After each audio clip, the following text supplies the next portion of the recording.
No, you're still... Because, yeah, I would go Game Boy, sure. Virtual Boy, GBA. Okay, yeah, this is more like it. I can do this. Well, if you're going to count the Virtual Boy as a as a handheld, it's obviously D tier. Actually, no, it's gonna be F tier. Worst Nintendo console of all time. Has anyone actually had the opportunity to play a Virtual Boy?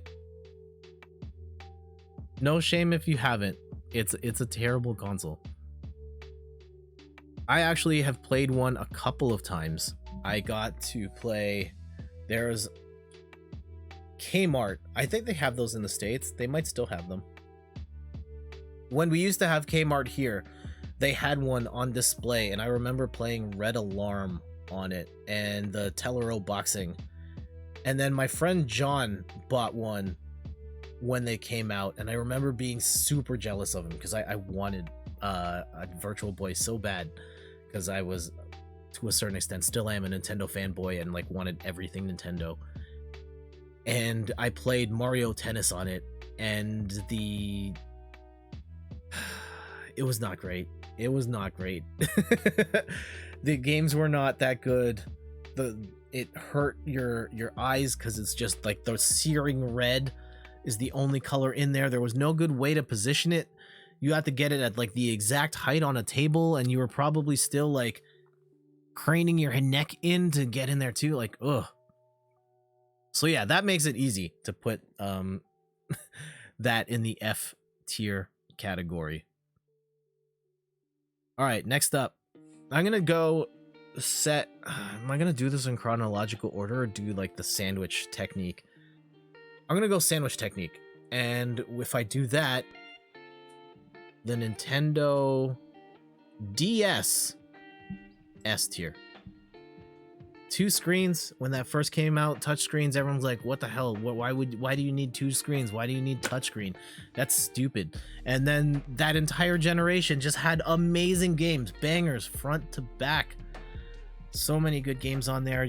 I loved like Phoenix Wright, some really good Super Mario games on there. So I've imported a bunch of games from Japan as well. There was a lot of fantastic, innovative games. Trauma Center, Under the Knife. You couldn't have played, like, yes, they did make it on the Wii later, but like the actual using the stylus like made that game work in a way that wasn't possible before in gaming before. And so yeah, when you think about the library of games, and a lot of that stuff still holds up, I would put the Nintendo DS S tier. Yeah, I know specifically the Lite, like the DS, the original, the DS Fat. I had one. Not a great platform. Okay, now that's out of the way, I think we can comfortably say that the Game Boy would then be C tier. It's a pretty rough platform, but it had Tetris on it, and it had Pokemon as well. So yeah, kind of good bookends there, but like the vast majority of the Game Boy library, like nobody cares about, and that's fine. I guess by virtue of that, the Game Boy Color was slightly better. Like, I don't know if it necessarily needs to be in its own tier. I'm gonna put it on its own tier though. Game Boy Color. It had color and it had like the Pokemon games on it. I don't know if that's gonna be enough. TBD. And now where do these go?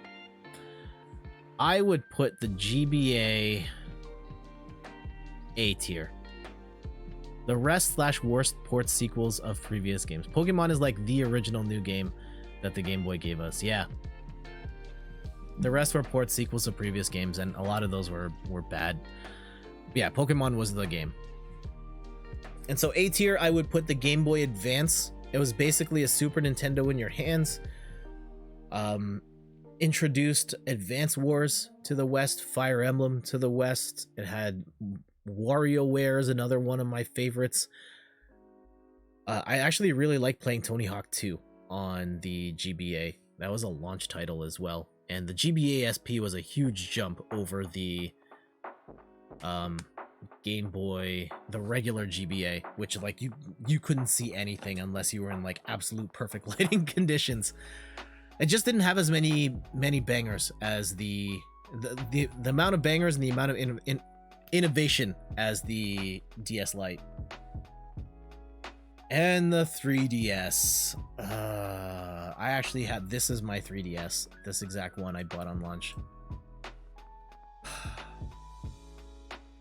I'm not a big fan of the 3DS. I thought that the 3D was a gimmick. It didn't have nearly as many good games. I wish it had a right stick from the get-go.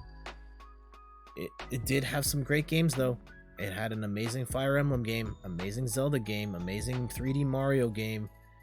It had Kid Icarus Uprising on it, which why isn't that on the Switch yet already? I would put that in B tier.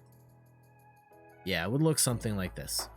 And I think that is the definitive Nintendo handheld tier list. There it is. Anybody agree, disagree? Are anyone here mortally offended that I criminally underrated the Virtual Boy? I'm gonna hide this. Oh, Athena, welcome. We were just doing we were playing Stardew, and we got onto the subject of tier lists earlier on the stream, and somebody asked if we could do a tier list of Nintendo handhelds. So I have ranked them. This is the definitive order of best to worst Nintendo handheld consoles.